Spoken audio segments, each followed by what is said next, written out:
again, back in the voice of Putnam County business. This time, Nat, you brought along a guest that I actually do know.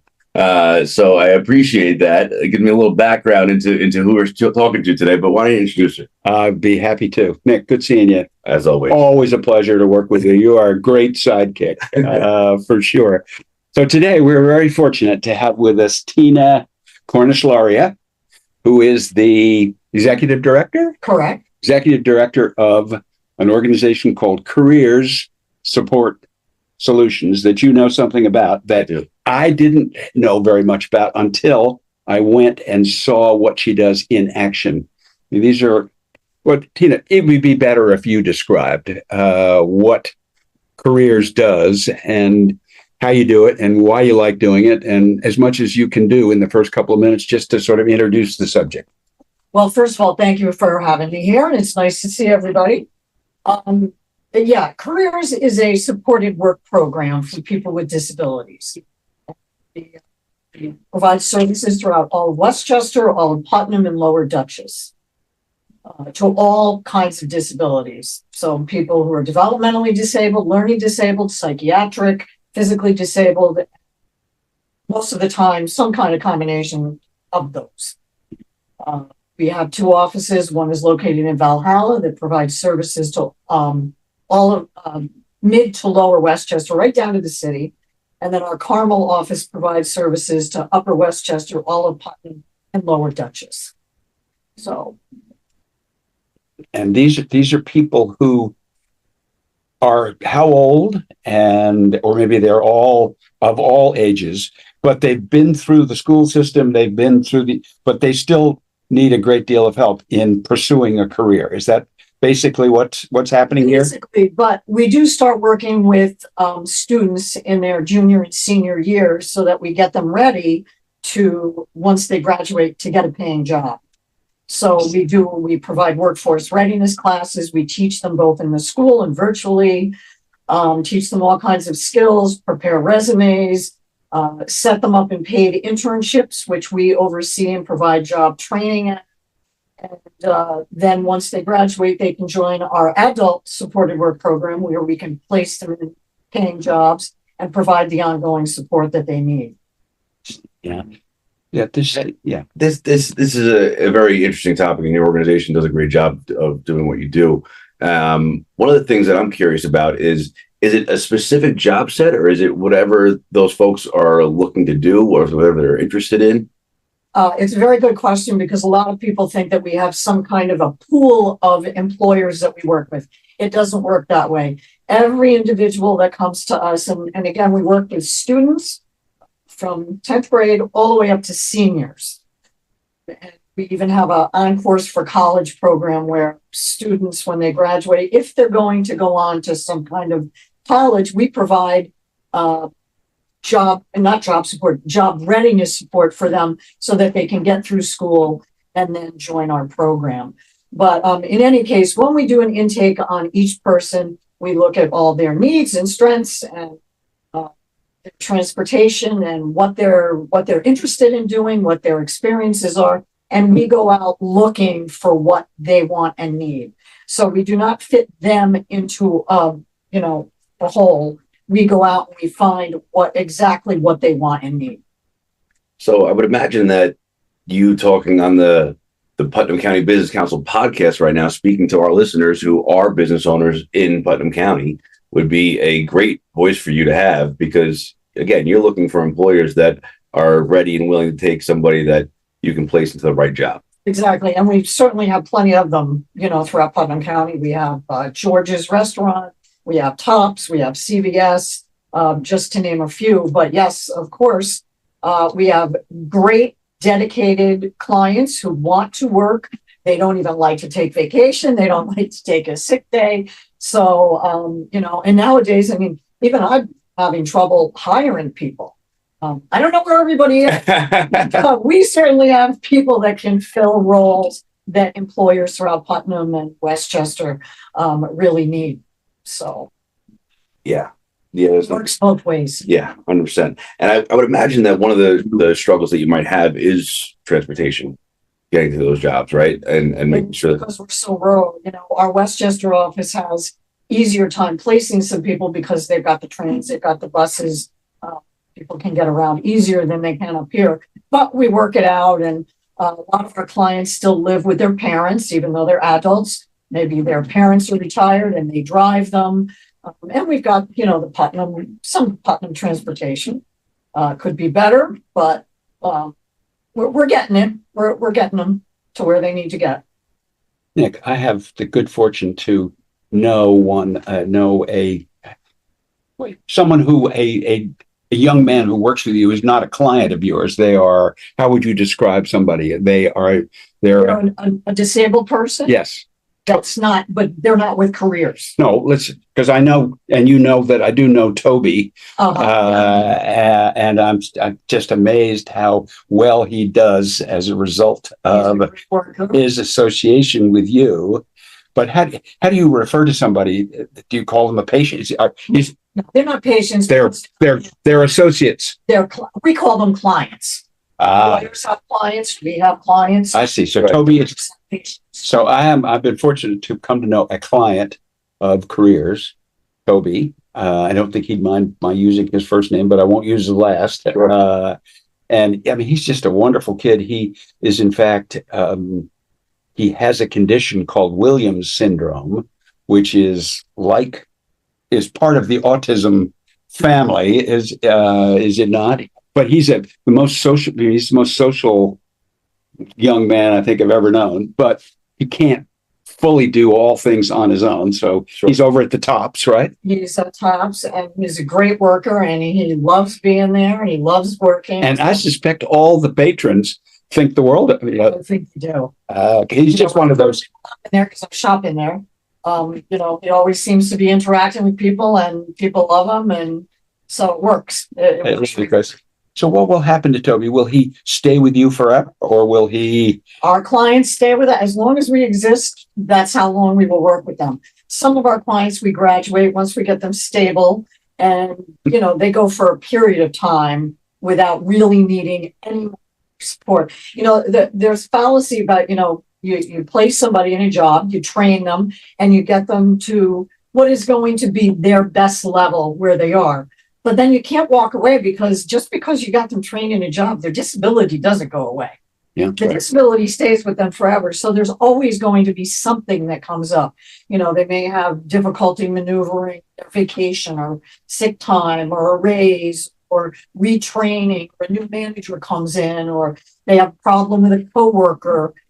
So we stay. I mean, I've been there for 36 years. This is our 38th anniversary for Careers. I've been there almost as long as and there are some of our clients that I did an intake on 36 years ago that we're still working. I see. Oh boy. So we help them for their life to be able to stay in the job. That's such a. And if the job, something changes where either they get bored or it doesn't work out anymore, we get them a different job.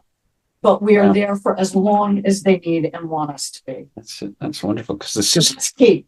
Because that's unusual for organizations. Yeah, because our system kind of runs out at school, right? I mean, they're very much in a bubble in school, and they're really, the sad thing about that is that they're in a bubble and they're not really prepared to graduate and then just walk into a job.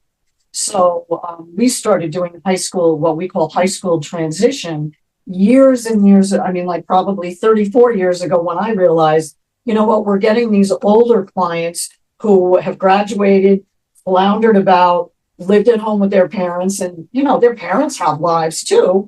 And then it creates family problems. And then they would come to us years later, and they were already a problem that we kind of had to deal with and kind of mold into being,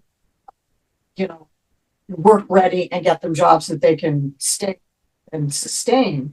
And so we started reaching out to high schools and doing what we call high school transition, where, like I said, we go into the schools, we teach workforce readiness skills, put them in internships where they can get training. And we do, they go from one internship to another. So they get a variety of experiences working with different people and in different jobs, seeing what they like and what they're good at and what they don't like and what they're not good at. So it helps us figure out when they come to our adult program, where are they really going to go?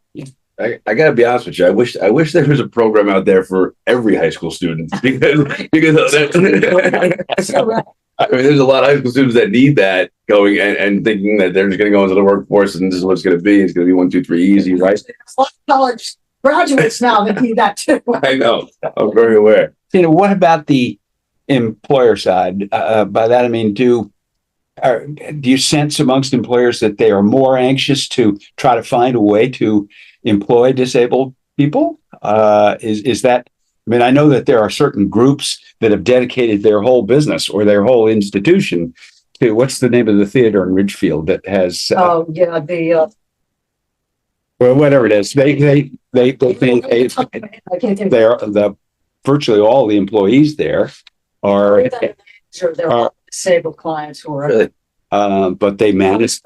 Yeah, they manage this theater and they do a really good job at it. But is there a sense that employers want to do more for the disabled community or not?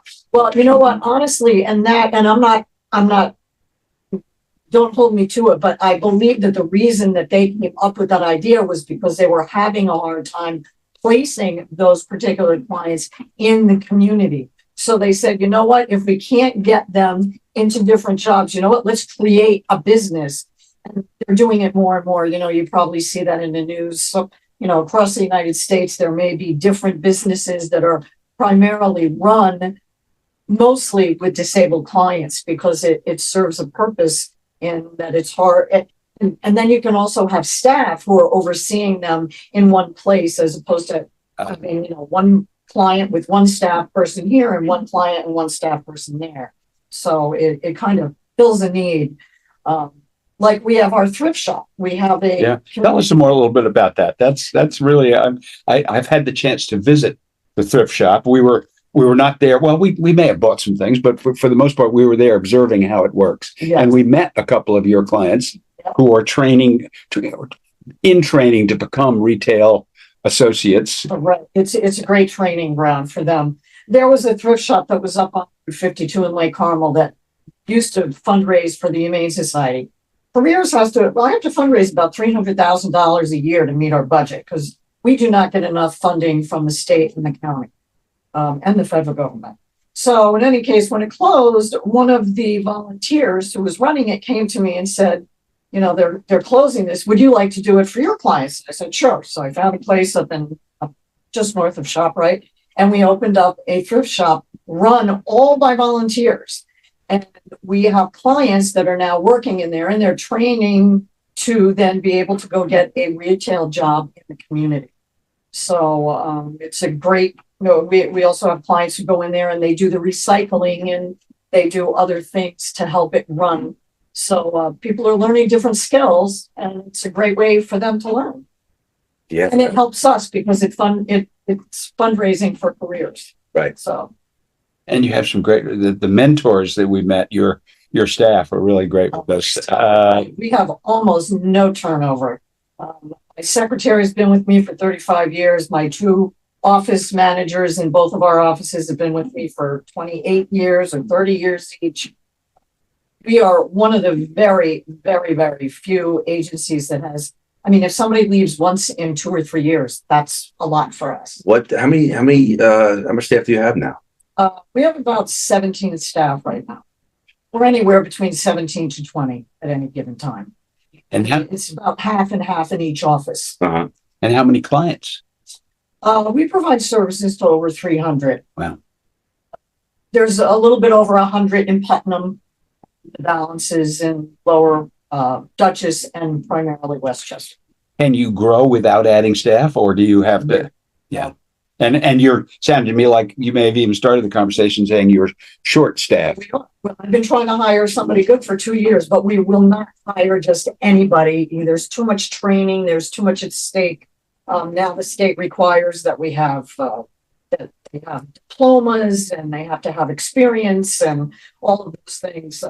They're out in the community, so I have to be able to hire people that know what they're doing because they're not they're not in my office where we can oversee them. They're out in the community. So It's been very, very hard to hire somebody. Sounds almost impossible to hire someone. It is.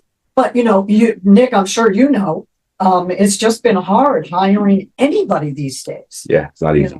Students graduate, they want to make 60,000 coming out of college with no experience. It's been really difficult. So yeah, we've been short staffed for quite a while. I mean, the requirements alone of what somebody has to have to work for your organization makes it a lot more difficult than it is for a lot of other employers out there. Yeah. And especially that you have two different locations too, that you can't be there at all times. Obviously, you have people that are there to help, but still, it's a lot to look over. Right. It's not like, the classic workshop or day program where they're in a building and they have program people that are running the program there. They've got to be out in the field. They've got to be dealing with employers and families and the clients and all of those things. So it's got to be on a higher level than just hiring somebody, where you're going to be supervising them closely. Yeah. Yeah. And now my question too is, so careers, you were talking about Westchester, Putnam, and Southern Dutchess. Is Careers a larger organization than this area, or is that just what we have here? No, Careers was started in 1987 by a group of parents in White Plains, and primarily White Plains. They all had adult children who were in workshops, and back then, that was 38 years ago, clients weren't really out in the community back then. Yeah, they were in workshops, and they wanted to be out working, and the parents wanted them to be out working. And they got frustrated, and they finally got together with this parental advocacy group. And they said, you know what?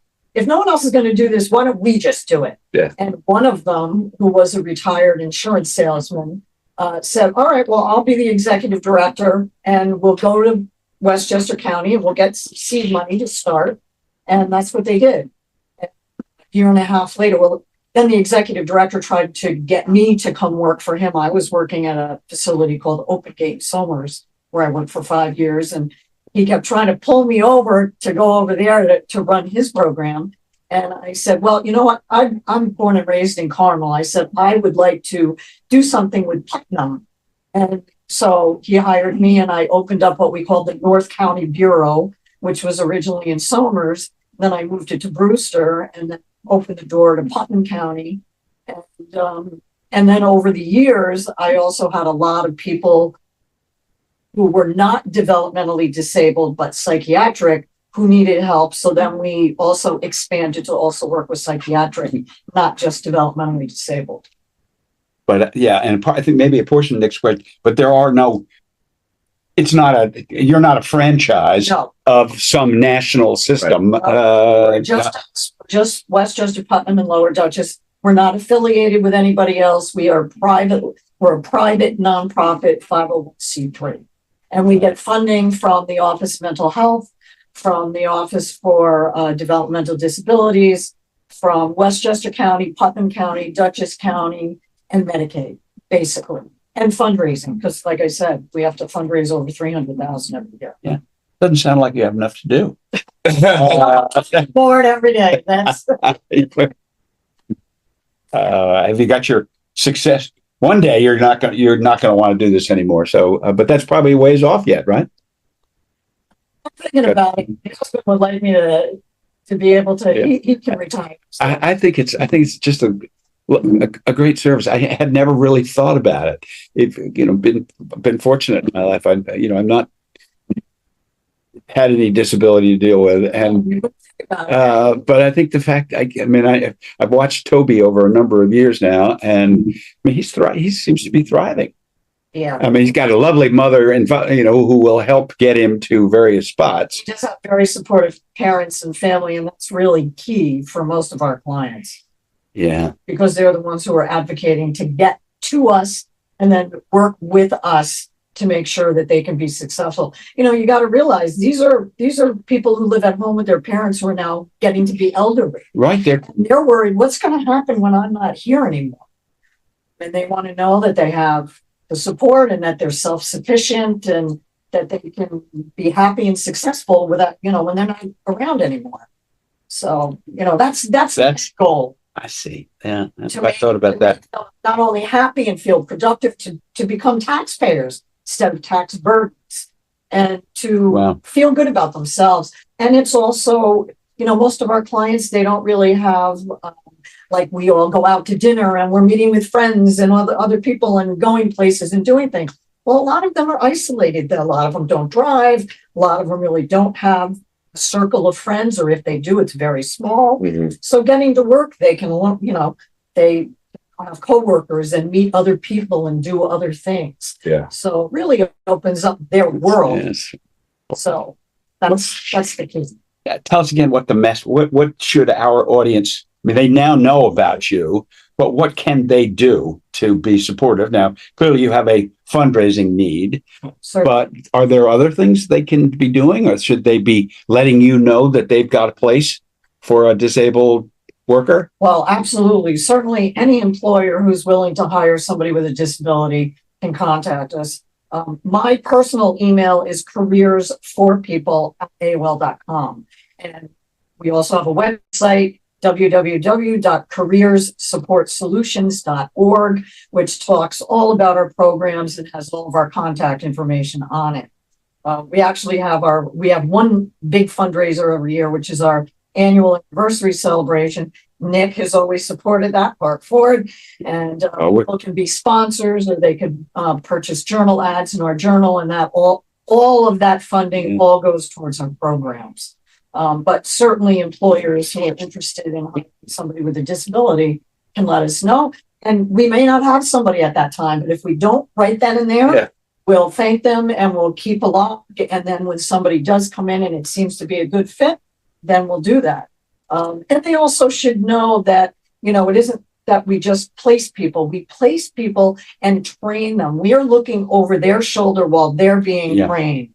And that way, let's just say, if you take something simple like a McDonald's, let's say if they were going to hire you, Nick, they're going to give you, let's say, 2 weeks training.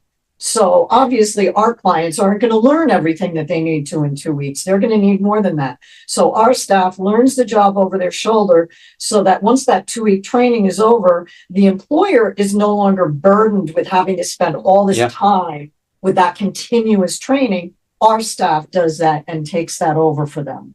So it's not a burden for the employer. So 2 things that I want to mention is, one thing that I think would be a benefit to you is our Putnam Connects networking group.